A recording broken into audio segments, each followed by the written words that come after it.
this trade war is not our war. These people are not our friends, and we are not on the same team.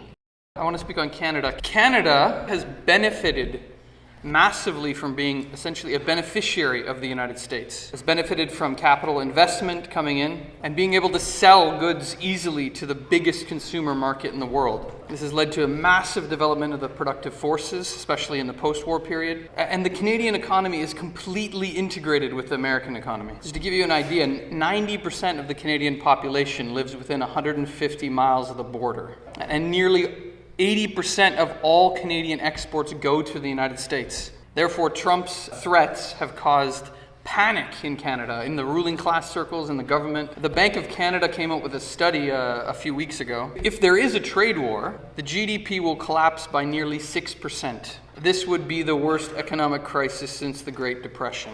Just in Ontario, the most populous province, the provincial government estimates that 500,000 jobs would immediately be on the chopping block. So yeah, in the last few weeks, we've seen this, in response, you've seen this rise of Canadian nationalism, almost like a rebirth of it.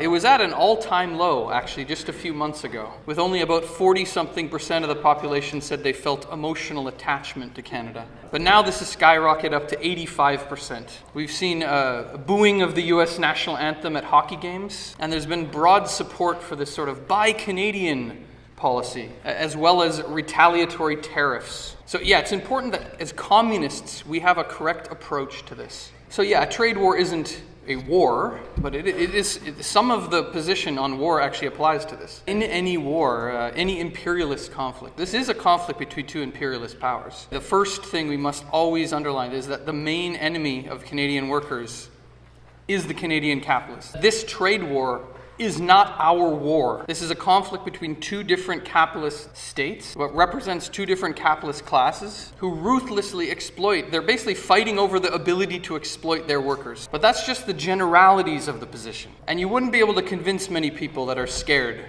just with that. And yeah, this rise in Canadian nationalism, I think there's two sides to it. And yeah, we can't just dismiss it out of hand. We have to patiently explain, especially when workers have genuine fear about losing their jobs. And I do think the advanced workers of the country, they hate Donald Trump. Yeah, and they have a real fear of job losses, and also they don't want to lose, the big one is healthcare. The amount of times people have said, well, if we get annexed, will we have United come in? So there is a progressive kernel of a sentiment in that. But then within nationalism, there's the other side. There's from the Canadian ruling class, who are cynically using this fear to try to protect their dominance over the Canadian working class. They're kind of like a feudal lord mobilizing the peasants against another feudal lord. Yeah, and the nationalism is a useful tool to dupe the population. And so we must engage in conversation and separate the progressive from the reactionary and expose this deception that is being played. Yeah, and we should be concrete. The main enemy is at home. The main enemy of Canadian workers is Canadian bourgeoisie. But yeah, just some concrete examples. For example, the Premier of Ontario, he's kind of considered Captain Canada now, Doug Ford. Yeah, because he came out right away swinging when Justin Trudeau was vacillating. Yeah, he had his hats in the MAGA style, but they said, Canada is not for sale, which we should explain was complete irony. He has been privatizing healthcare in Ontario, and he got caught red-handed in the Ontario Greenbelt scandal. Well, he was selling parts of the Greenbelt to his developer friends, so it is for sale. Also, a lot of these Canadian bourgeois politicians, they cloak what they're doing in we protect Canadian workers. This is what Justin Trudeau's been saying. Really?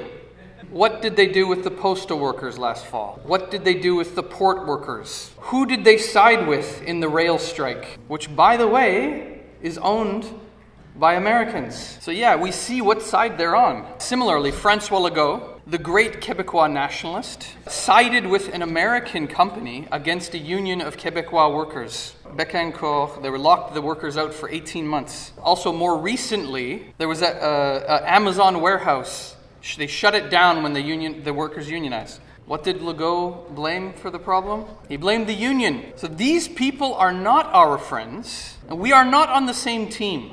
I think it's similar with the Buy Canadian sentiment. We should be concrete. They're asking us to buy at Loblaws instead of Walmart. Do these companies really care about us? Same thing with the counter tariffs. They say we need the counter tariffs to protect jobs. This has nothing to do with protecting jobs. It doesn't protect jobs at all. They're just using it to protect their market. So yeah, this is not our trade war. And actually, some of the big Canadian companies that are most pushing for the counter tariffs and benefit most from the counter tariffs are giant monopolies like Air Canada, the large banks, Bell, Rogers. They have been the most ruthless against Canadian workers and consumers. The Canadian telecoms, we have some of the most expensive cell phone contracts in the world. Yeah, and they blocked Verizon for coming in from the US. Did they do that to protect us from Verizon? No, they did that because they have a nice racket going on where they can extract profit off of us.